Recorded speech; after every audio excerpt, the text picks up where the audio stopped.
ناظرین السلام علیکم ورحمۃ اللہ وبرکاتہ۔ بسم اللہ الرحمن الرحیم۔ محترم ناظرین، امید ہے آپ لوگ خیریت سے ہوں گے۔ اللہ تعالیٰ سب کو ایمان و اعمال کی دولت سے نوازے، آمین۔ ناظرین، آج کا ہمارا موضوع ہے جب بھی ہمارے اوپر کوئی مصیبت یا پریشانی آئے، خواہ وہ چھوٹی ہو یا بڑی، ہم گھر پہ ہوں یا سفر پہ، اس دعا کو پڑھنے سے اللہ تعالیٰ تمام مصیبت و پریشانی دور کر دیتا ہے، اور یہ دعا بہت سی حدیثوں کے اندر آئی ہوئی ہے۔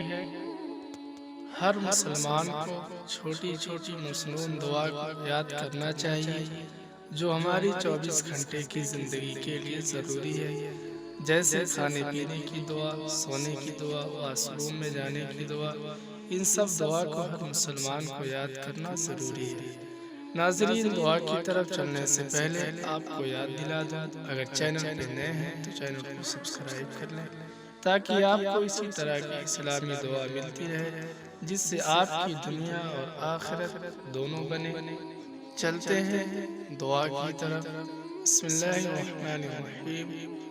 دعا یہ ہے: حسبنا اللہ و نعم الوکیل، نعم المولا و نعم النصیر۔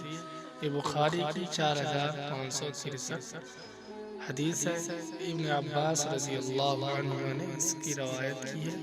جب بھی آپ کے اوپر کوئی مصیبت یا پریشانی آئے تو اس دعا کو آپ کثرت سے پڑھیں، انشاءاللہ آپ کی مصیبت و پریشانی دور ہو جائے گی۔